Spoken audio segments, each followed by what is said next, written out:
diutamakan dalam penjagaan anak adalah kerana pada kebiasaannya perempuan lebih berlemah lembut dalam menjaga dan mendidik anak, lebih sabar menghadapi karenah anak-anak dan lebih mampu mencurahkan kasih sayang yang mereka perlukan.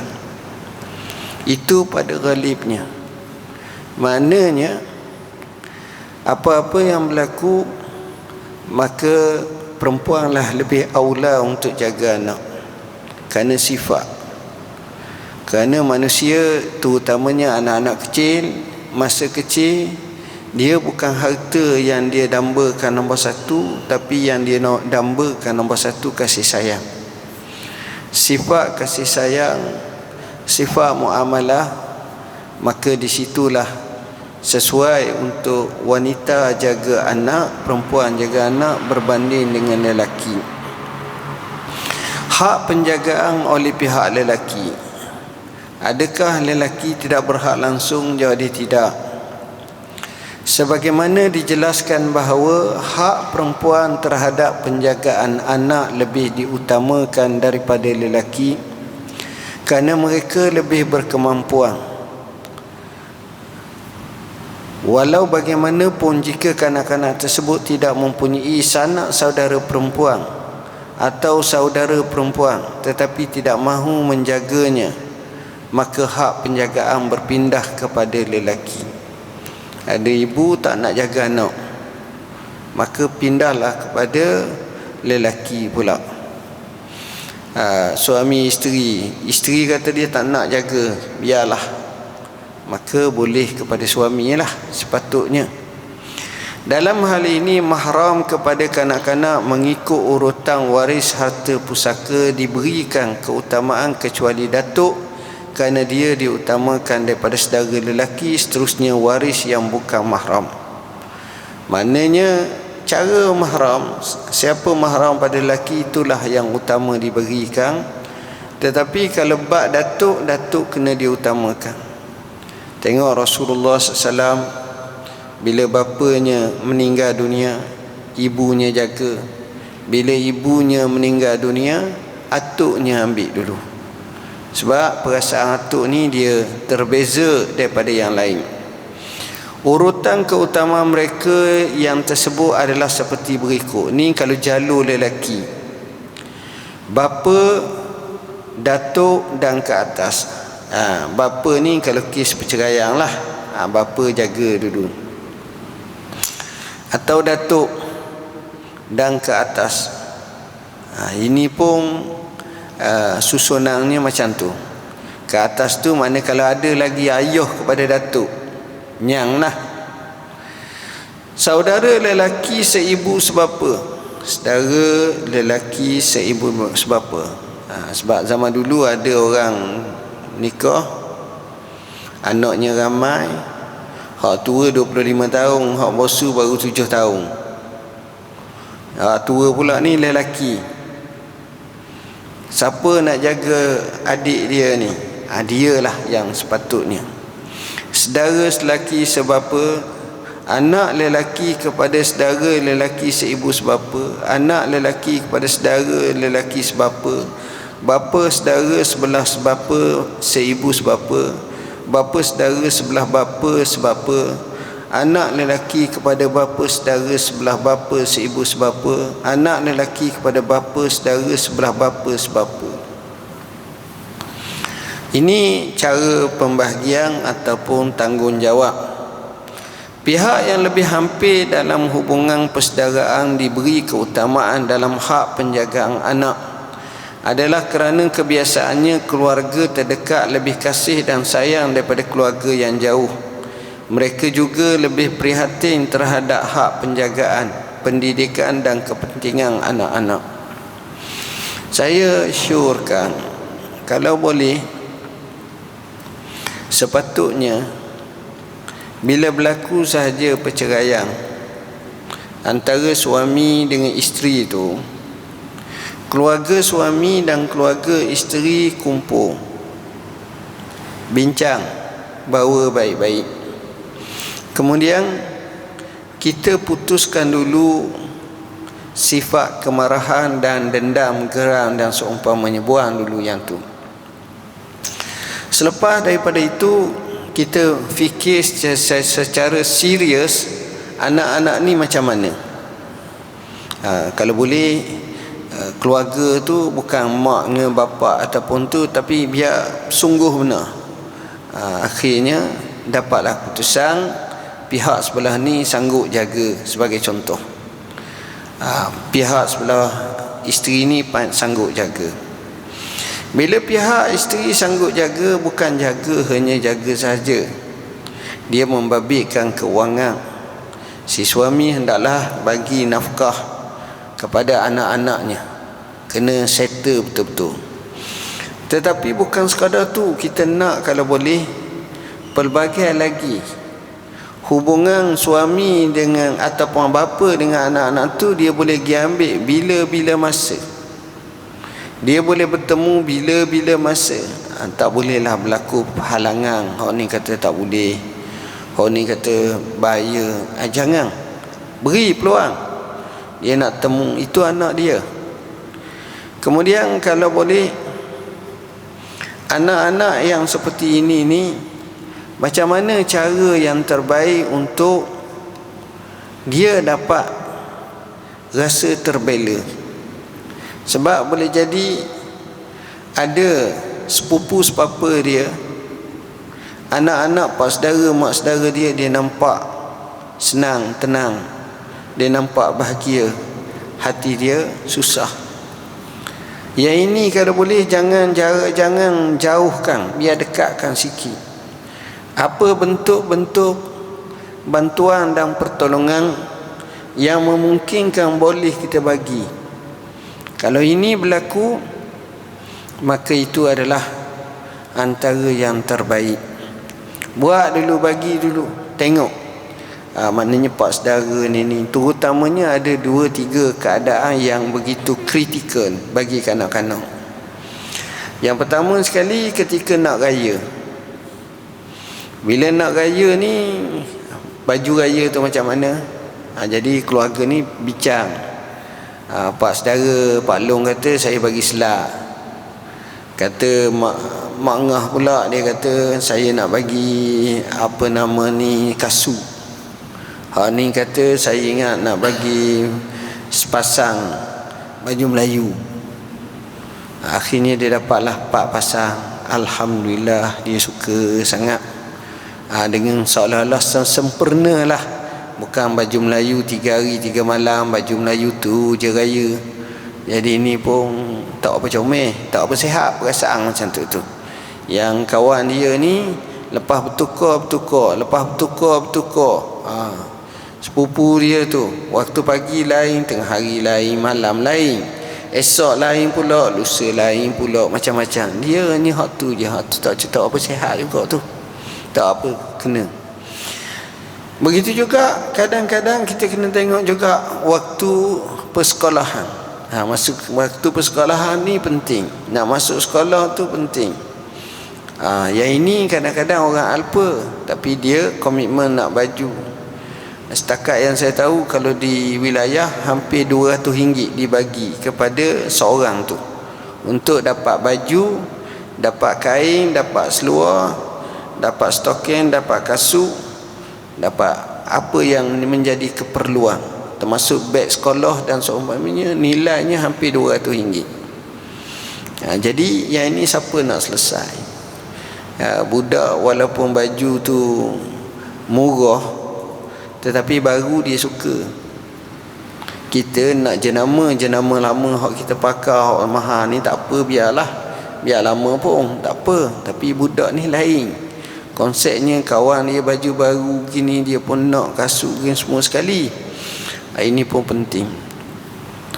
Yang lebih parah lagi, bila jika sekiranya anak-anak ini terpaksa komit bayar yuran, seperti nak periksa SPM, STPM, stamp seumpamanya, dia nak bayar yuran 200, 150, saya tak tahu berapa nilai dia. Dia tak ada duit. Jangan menggerhanakan menyebabkan dia tak dapat nak ambil periksa gini-gini, cikgu duk marah je, dia tak tahu. Sedangkan hakikatnya dia perlu kepada duit tersebut. Tapi dia tak tahu arah macam mana nak ni. Ini pun kena selesaikan. Sama juga yang besar juga lagi apabila dia dapat keputusan yang terbaik. Dia dapat keputusan terbaik 9A, 8A, 7A, 8. Dia bahkan jadi antara yang terbaik di kalangan keluarga.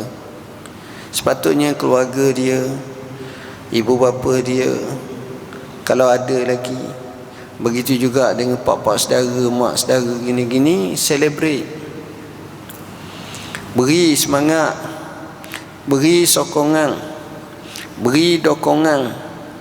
Raikan dia, carilah sikit hadiah apa-apa. Kemudian bukan setakat tu, bincang lalu. Kalau boleh tengok, kata anak anda lepas ni nak belajar mana, dia kata nak belajar Mesir kalau boleh. Dan dia pun kelayakan. Sebagai contoh di Azhar, kita tahu Azhar ni dia tak ada sponsor kecuali kerajaan negeri, kerajaan ni atau seumpamanya. Kita fikir macam mana nak bantu budak ni. Kalau perlu kepada pemohonan, kalau buka, kalau tak macam mana. Yang nak pergi beli tiket, nak pergi beli apa yang sepatutnya, siapa yang nak usahakan macam ni? Ini pun kena tengok. Ini pun kena selesai. Bila selesai, dia akan rasa seronok yang amat. Sampailah kepada tahap bila dia belajar ni, keluarga ni fikir, dia duduk sana berapa, tanya hak ustaz hak orang panggil hak lebih tua pada anak saudara dia ni yang telah pergi ke Mesir tahun 2, tahun 3, tanya orang duk Mesir ni berapa belanja, berapa makan, berapa sewa, berapa. Kawan ni kata, setakat yang saya tahulah selepas PKP ni, lockdown coronavirus ni, dia harga dia naik sikit, rumah melambung naik. Jadi berapa royak kata kalau nak agak 500 sebulan, sedap-sedapnya 600 lah. Jadi kena mikir macam mana nak dapat 600 sebulan untuk anak saudara kita ni, untuk dia terus belajar, dan dia belajar dalam keadaan selesa, dan dia tak ada masalah. Dia tidak rasa terbungkam, tak terasa tercengkam, tapi dia boleh terus belajar. Macam mana cara ni pun kena fikir betul-betul. Akhirnya kalau ini berlaku, sampailah dia tamat belajar, berjaya pula, dia balik, dia dapat kerja, dan dia mula naik bagus, rajin pula ceramah dan seumpamanya, gini. Dia boleh menjadikan keluarga dia itu sebagai satu contoh. Di sebalik berlakunya perceraian seperti itu, hikmah yang paling besar adalah rasaan kebertanggungjawaban semua keluarga. Tapi ini sikit sangatlah. Yang ghaliknya pakai lepas tangan kau anda lah. Dan dia akan bina satu persepsi yang baru, dan dia akan bersemangat, dan dia boleh memotivasikan keluarga-keluarga lain yang berlaku seperti ini. Tapi kalau kita biarkan macam ni, inilah jadi masalah. Pas satu-satu penjagaan ini, jaga pula sambil leweh. Yang paling parah lagi, semua amarah dilepaskan kepada anak-anak seperti ini. Sementara lagi kalau anak yatim, kalau keluarga dalam keadaan ini, kesian tuan-tuan. Sudah barang pasti mereka ni juga perlu kasih sayang, perlu pembelaan. Macam mana nak selesai? Inilah cabaran-cabaran yang sepatutnya kita hadapi dan kita bersedia. Saya selalu katakan, yang ini peranan daripada keluarga, daripada masjid, daripada biru dakwah adalah penting juga sebagai cara untuk merealisasikannya. Pihak yang lebih hampir dalam hubungan persaudaraan diberi keutamaan dalam hak penjagaan anak adalah kerana kebiasaannya keluarga terdekat lebih kasih sayang daripada keluarga yang jauh. Itu biasa. Tapi kadang-kadang dia tengok juga ada jenis keluarga tu memang baik, seronok. Mereka juga lebih prihatin terhadap hak penjagaan, pendidikan dan kepentingan anak-anak. Nak jaga yang ini penting. Sentiasa kena tengok hak anak-anak ni, hakul atfal, dan hak kepada anak-anak dia besar sebenarnya. Tapi apabila berlaku pengabaian, inilah yang merosakkan. Terdapat keluarga lelaki dan keluarga perempuan. Jika terdapat ahli keluarga lelaki dan ahli keluarga perempuan dan masing-masing ingin mendapatkan hak penjagaan anak, pihak yang diberi keutamaan berdasarkan urutan yang berikut: ibu, berdasarkan hadis yang diriwayatkan oleh Abu Daud sebelum ini. Hal ini adalah kerana ibu lebih mengasihi dan menyayangi mereka. Nenek sebelah ibu dan ke atas, hal ini adalah kerana kasih sayang mereka lebih hampir kepada kasih sayang seorang ibu. Bapa kerana dia merupakan asal keturunan anak. Nenek sebelah bapa, datuk sebelah bapa, saudara perempuan seibu sebapa, saudara lelaki seibu sebapa, dan begitulah seterusnya.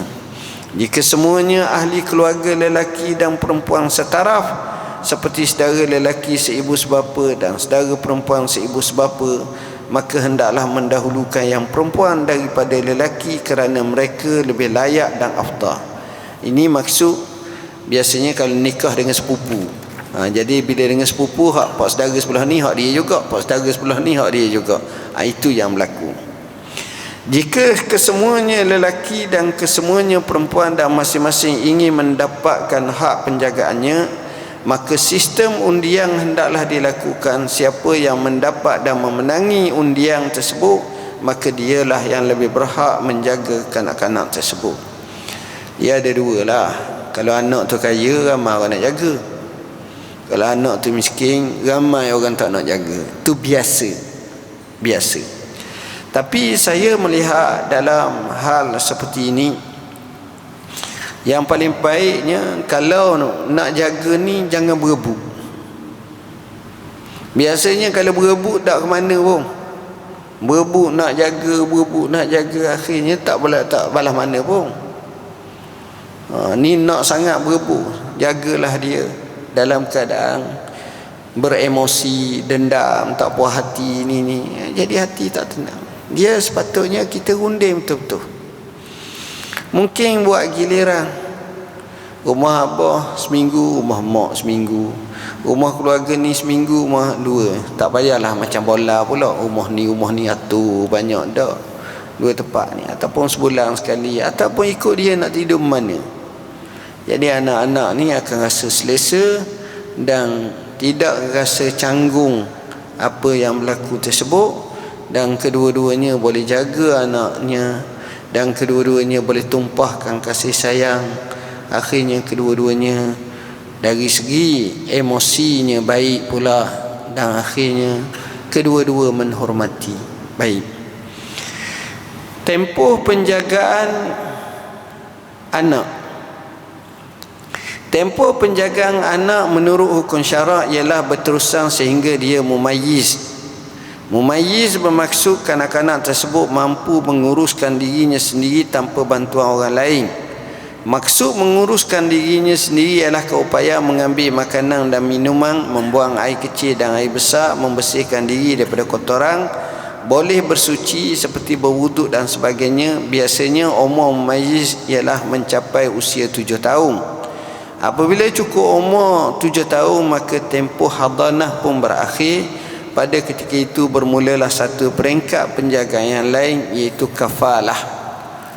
Apa makna kafalah? Tanggungan lah.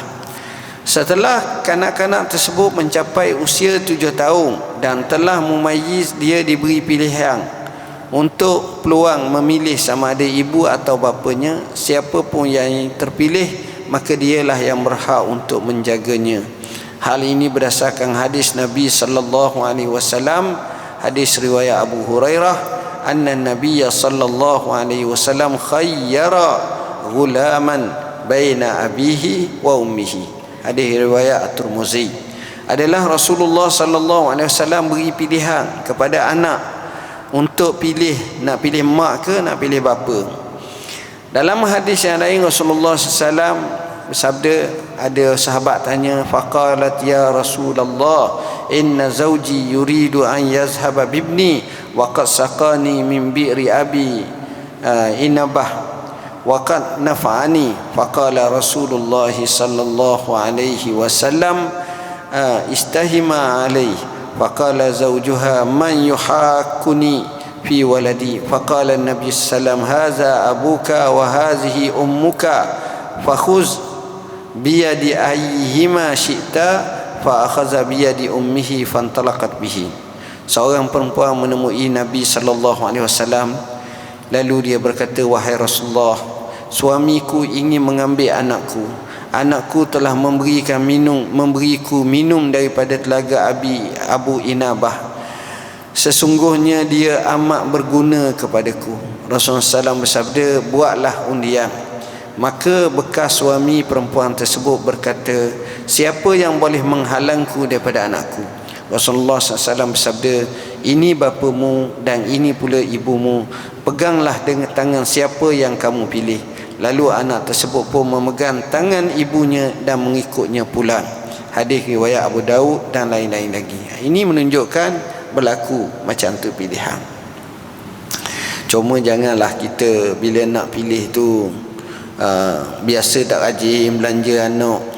Sebab hari tu mahkamah pergi belanja KFC banyak, lepas tu buat tattoo, jadi tak comel macam tu. Sebab kita nak siapa yang dia pilih, anak tu dia rasa selesa, anak tu sentiasa terbela. Kita bukan bercakap masalah apa, kecuali apakah kedudukan anak tu dari segi makan minum dia, dari segi kehidupan dia, dari segi kecukupan dan sebagainya. Itu yang penting. Telaga Abu Inabah ialah telaga yang terletak di suatu tempat yang jauh. Maksud perempuan tersebut berkata, anakku telah memberiku minum daripada telaga Abu Inabah, ialah anaknya telah meningkat remaja dan mampu menolongnya. Dialah yang mendidik anaknya sejak kecil, iaitu ketika belum mumayyiz, sehingga kanak-kanak tersebut membesar dan dapat memberikannya sebarang pertolongan untuk meringankan beban ibunya. Kadang-kadang budak macam tu, dia jaga mak dia, sebab dia sama daripada kecil dengan mak dia, dia tolong mak dia, akhirnya mak dia boleh hidup dengan tenang, senang. Bukanlah senang sangat, mana boleh bantu. Ada orang macam tu. Jika kanak-kanak mumayyiz tersebut memilih bapanya, kemudian bapanya hilang atau tak berkelayakan untuk menjaganya lagi, maka datuk dan ke atas berhak menggantinya. Begitu juga dengan saudara lelaki dan bapa saudara sebelah bapa. Seterusnya anak lelaki kepada bapa saudara sebelah bapa ketika ketiadaan mereka berdua, sebagaimana urutan yang dinyatakan sebelum ini. Jika anak itu seorang gadis yang menawang hati atau gadis remaja yang hampir balik, dia tak boleh diletakkan di bawah peliharaan anak lelaki kepada bapa saudara sebelah bapa. Jika lelaki itu sahaja yang ada, anak gadis tersebut wajib dipelihara oleh seorang perempuan yang boleh dipercayai dan dibantu oleh lelaki tersebut. Ni nak gambarkan susunan maruah, keselamatan, kebaikan, semua tu perlu dijaga dan perlu dipelihara. Baik, ini masalah berkenaan dengan anak-anak yang kita kata sepatutnya siapa jaga dan bagaimana keadaan. Pertama sekali, suka juga saya nyatakan bahawa nak tu ramai yang nak. Ada, kalau di mahkamah tu siapa pernah pergi akan tengoklah ada sikit perebutan. Yang nak, orang ni nak jaga, yang ni tak nak jaga. Pertama sekali, siapa yang dapat? Jangan sekali-kali halang bekas suaminya atau bekas isterinya atau mana-mana keluarga untuk ziarah anaknya itu. Jangan. Ni sampai tak bagi setahun, 2 tahun, 3 tahun. Yang dia naknya hanyalah duit saja. Itu tak berapa sihat. Duit tak masuk lagi, marah pula. Ni tak berapa sihat benda macam ni. Yang pentingnya macam mana anak tu rasa selesa dan seumpamanya. Ada seorang, saya tak ada nak sebut nama lah, terkenal. Saya tanya, macam mana awak ni jaga anak? Dia cerita satu-satu. Macam mana anaknya, macam mana bekas isteri ni betulan dia jaga anak dia. Sebut isteri dia boleh bebas bila-bila masa nak mari ambil anak, nak pergi mari anak, nak bersama gini-gini, boleh. Itu nak gambarkan kepada kita bahawa kalau faham konsep macam tu, hubungan tak akan putus selama-lamanya. Dan rasa keselesaan itulah yang kita nak sangat, supaya anak ni dia akan terasa bapa dia dan dia terasa ibu dia. Ada orang tu payah, mana bapa tak tahu, mana bapa tak tahu. Kesian, kadang-kadang bapa tu ada tapi bapa tu tak dapat dikesan ataupun tak mahu bertanggungjawab, hilang begitu. Ini suatu keadaan yang tidak sihat. Hikmah kanak-kanak mumayyiz diberi pilihan memilih ibu atau bapanya. Anak-anak yang umur 7-8 tahun ni boleh dibuat pilihan, dia nak sebelah mak, sebelah bapa. Dalam perbincangan terdahulu telah dinyatakan sebab diutamakan hak ibu daripada bapa dalam penjagaan kanak-kanak. Begitu juga sebab berakhir tempoh penjagaan setelah dia mumayyiz, kerana sebelum tempoh tersebut kanak-kanak amat memerlukan penjagaan ibunya, sedangkan bapa atau lelaki lain tak mampu memenuhi syarat dan keperluan lain. Sebab apa? Sebab nak susukan anak, peluk anak, udoi-udoikan anak, tidurkan anak, seumpama ni biasanya yang perempuan lakukan.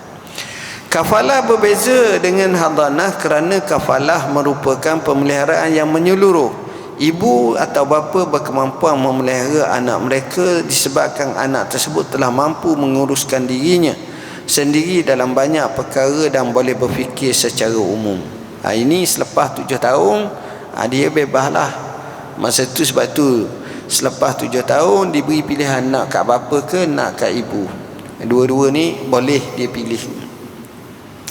Bersesuaian dengan keadaan ini, anak diberi pilihan untuk memilih seorang daripada ibu bapanya, dan siapa juga yang mampu menggantikan mereka. Dia boleh dan berhak untuk memilih sesiapa yang disukainya. Ini kena tengok dengan betul-betul supaya hak anak terbela. Wallahu a'lam.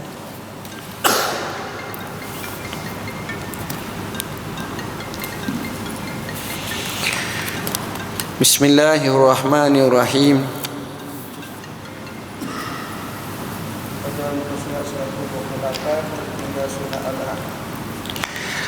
Tertinggal sunat ab'ad.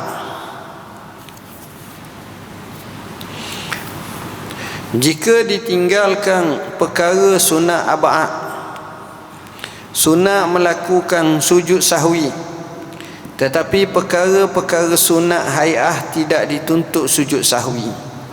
Ingat, sunat ab'ad ni kita tinggal dia, kita sunat sujud sahwi, bukan wajib sunat sujud sahwi. Tapi sunat hai'ah, sunat hai'ah ni seperti kita baca subhana rabbiyal azim, subhana rabbiyal a'la wa bihamdi subhana rabbiyal azim, kita tak baca, tak. Ada ulama kata sunat juga, tapi mungkin akan confuse di kalangan makmum-makmum, kenapa sujud sahwi juga. Jadi sujud sahwi ni macam tu. Ada kalanya kita tengok dia terlupa, boleh jadi bila dia terlupa tu sebagai satu package, sekali pun sujud sahwi okey, maknanya dua kali sujud itu saja. Perkara lain yang sunat sujud sahwi, perkara-perkara lain yang sunat sujud sahwi adalah seperti berikut. Meninggalkan salah satu daripada sunat arba'ah kerana terlupa atau sengaja. Sama ada terlupa atau sengaja. Orang kata kalau sengaja tak payah, tak boleh juga sujud sahwi.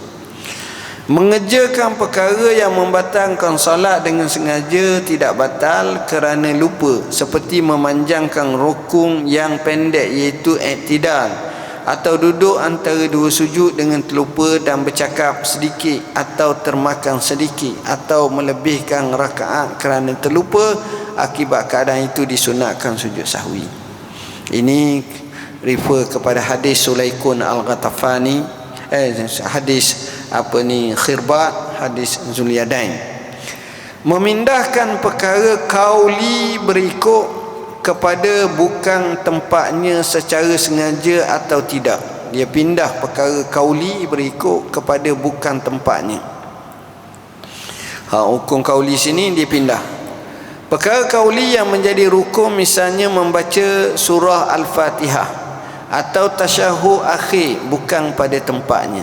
Ini perkara kauli yang menjadi rukun. Misalnya membaca surah Al-Fatihah atau tasyahud akhir bukan pada tempatnya. Baca Fatihah ketika rukuk atau i'tidal, mana boleh.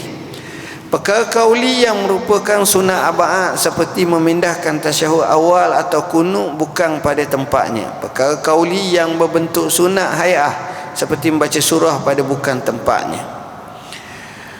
Yang keempat, syak meninggalkan sunat arba'ah yang tertentu seperti syak pada kunut atau tasyahud awal sudah dibacanya atau tidak. Begitu juga seorang yang syak sama ada meninggalkan kunut atau tasyahud awal dalam salat witir separuh kedua dalam bulan Ramadan kerana diniatkan untuk melakukan salat witir dalam bentuk dua tasyahud.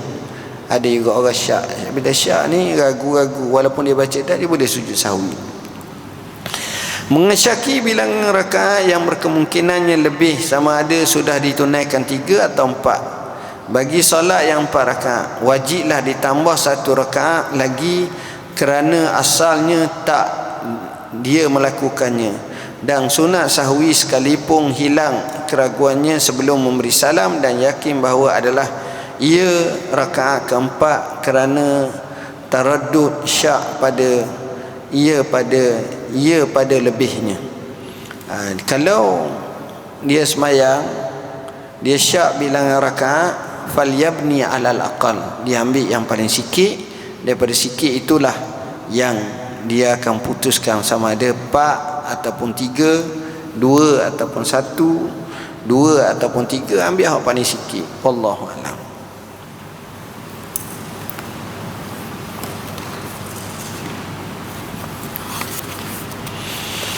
Bismillahirrahmanirrahim.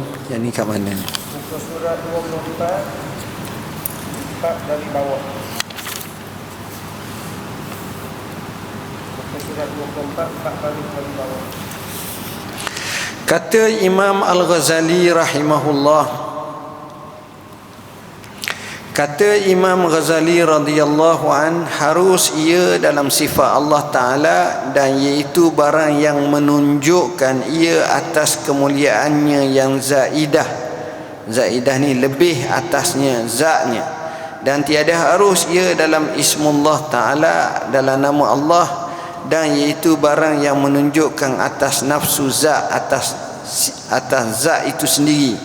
Dan tawakuf Imam Haramain dalam demikian. Wallahu alam wa billahi taufiq. Baik. Dan kata Syekh Abdul Salam, tiada yang diikhtilafkan oleh ulama, tiada yang diikhtilafkan, tiada perselisihan ulama, asma yang keluar ia daripada bahasa, nama-nama yang keluar daripada bahasa lughah orang Arab, bahasa orang Arab, melainkan asma Allah Ta'ala yang keluar daripada sifatnya dan af'alnya subhanahu wa ta'ala. Maknanya kadang-kadang dengan tengok nama-nama Allah subhanahu wa ta'ala ini, bila kita tengok ada keluar daripada sifatnya, ada keluar daripada af'alnya. Daripada af'alnya, daripada sifat ni, sifat rahmah, Rahman, Rahim dan seumpamanya. Af'al, Allah Subhanahu wa taala fa'alul lima yurid, dengan sifat kudrat ke, iradat ke dan seumpamanya.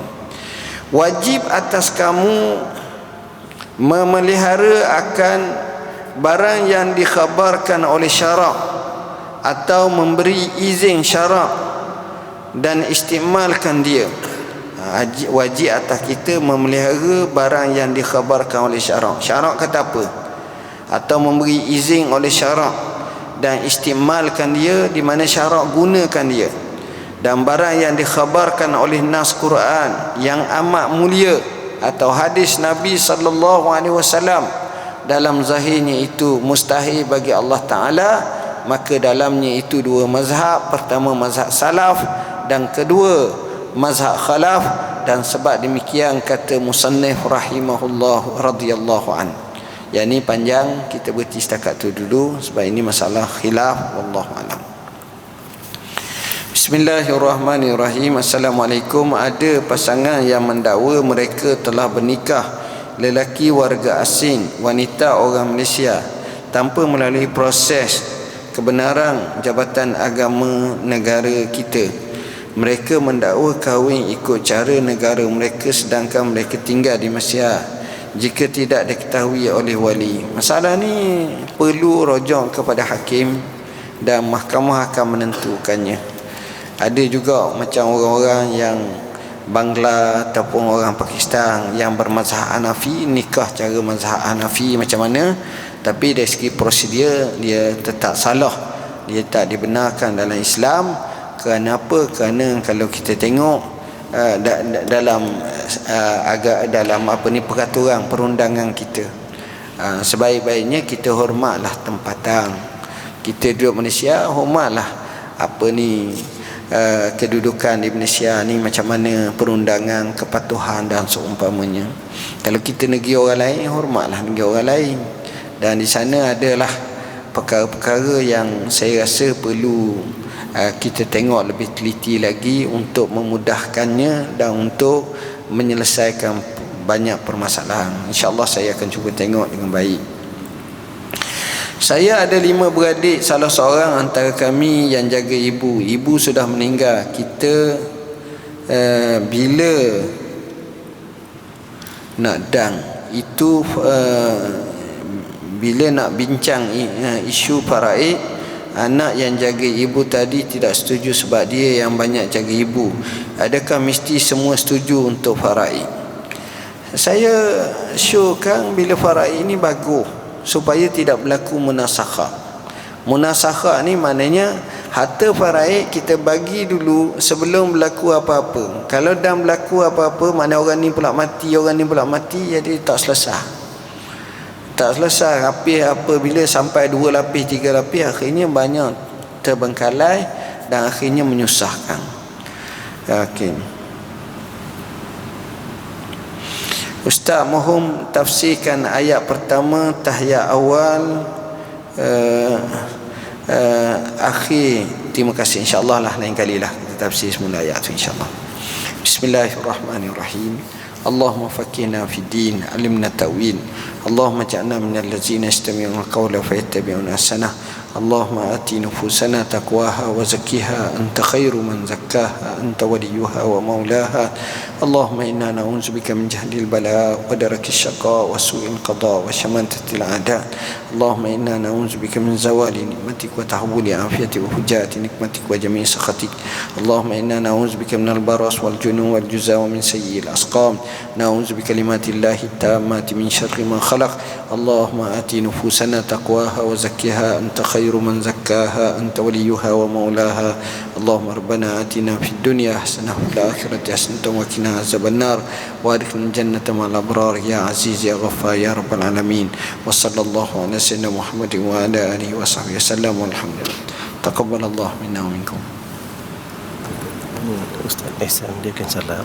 Ayah dia jatuh duduk malam tak sedar, tak boleh buka. Sekarang dia Ustaz kejam. Boleh nak mohon datuk buat solat ajak doa untuk ayah dia. Kita doa sajalah. Ada seorang sahabat kita, ayah dia jatuh tak sedar, nak buat pembedahan hari ni. Jadi marilah sama-sama kita doa untuk ayahnya dan siapa yang sakit jugalah. Al-Fatihah. A'udzubillahi minasyaitonirrajim. Bismillahirrahmanirrahim. Alhamdulillahi rabbil alamin, arrahmanirrahim, maliki yaumiddin. Iyyaka na'budu wa iyyaka nasta'in. Ihdinas siratal mustaqim, siratal ladzina an'amta 'alaihim ghairil maghdubi 'alaihim waladdallin. Amin. Amin. Bismillahirrahmanirrahim. Alhamdulillahi rabbil alamin, wassalatu wassalamu. Ya Allah, ya Rahman, ya Rahim, ya Jalali wal Ikram, ya Akramal Akramin, wa ya Arhamar Rahimin. Ya Allah, ya Allah, ya Allah, ya Allah, ya Allah, ya Allah, ya Allah, ya Allah.